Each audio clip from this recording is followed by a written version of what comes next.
Historically, Europeans, Arabs, and Asians have wanted African and African descendants to be classified as inferior around the globe.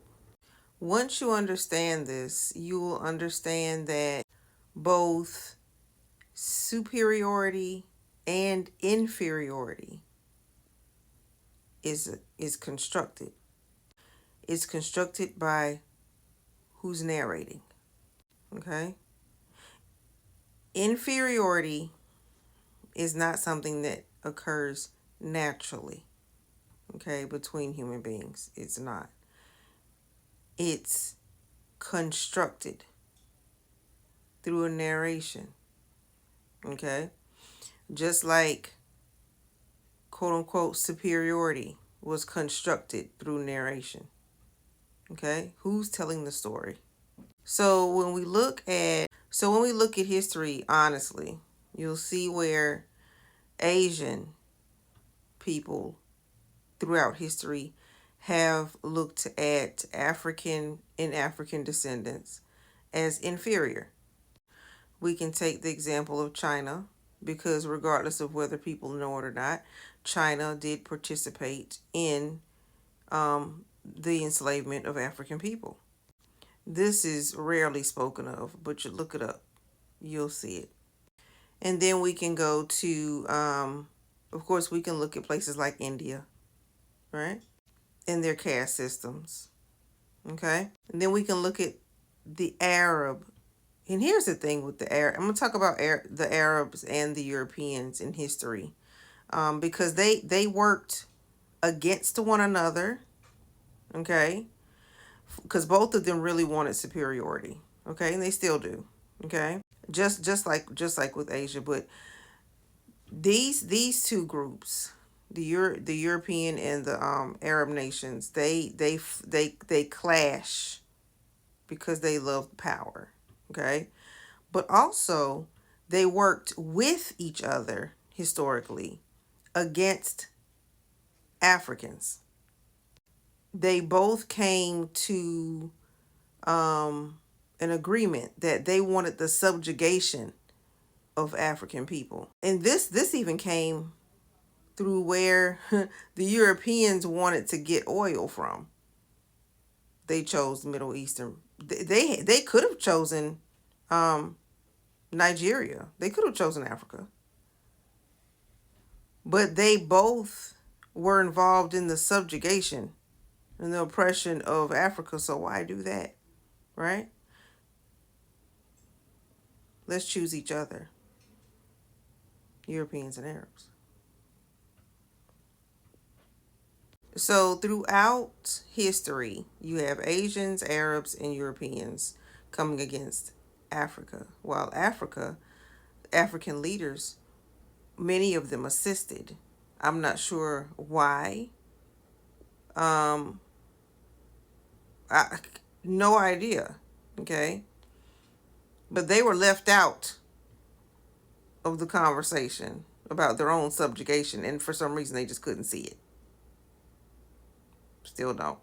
And so I think that one thing about my forefathers, I'm Black American, so one thing about my forefathers is they knew the importance of the narration. They knew the importance of the documentation.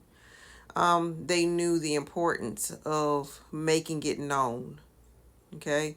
And so my forefathers, and I shout out Carter G. Woodson, the father of Black history. He spent most of his life, over 33 years, over 30-something years of his life, he devoted his life to documenting Black America. Devoted his life to it. He's the father of Black History Month.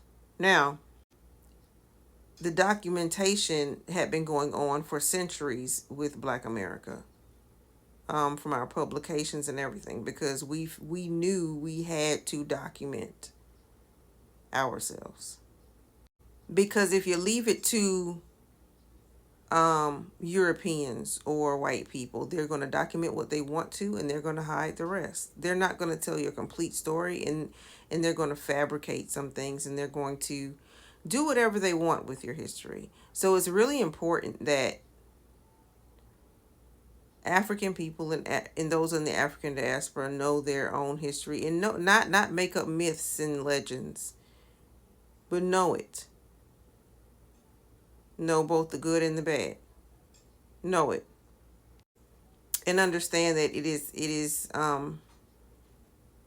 just like I write black entrepreneurhistory.com, and so it's because of who I am. It's my duty, it's my responsibility to teach freely my history as a black American, not expect anyone else to do it, because more than likely they're not going to do it right. When in fact other people write African history or Black American history or any Afro history, any African diasporan history, I believe that um, they probably need to step aside. Like, I believe it's China is gonna. I'm not sure China is gonna write African or some kind of African history, something along. But there needs to be some honesty in that, because if China's gonna write history or make some kind of museum or something, they need to also talk about how they enslaved Africans. I think that needs to be said. It's really important. It's really important if they plan on making a museum of African history that they place in it what they did as well, because that is a part of African history. Okay? And the reason I feel this way is because here in the United States of America, I see the narrative that certain leaders are trying to um, erase what their forefathers did to make their forefathers shine. Okay, just like the British tried to make themselves shine. You know, um, instead of actually, because the history is intertwined. Okay, so there's no way you can talk about the United States of America without talking about Black Americans. And you can't talk about white America without talking about Black America. Okay? And you can't talk about African history without talking about African history with China. Correct? And you can't talk about African history without talking about African history with the Arabs, with the Europeans either. So if we're going to be putting up museums, the museums have to have the whole truth. Just like Black American museums, which we have over 100 of them, must tell the truth. Must tell the truth. But we have certain powers that be trying to erase that truth. But it won't be erased because Black America always has it.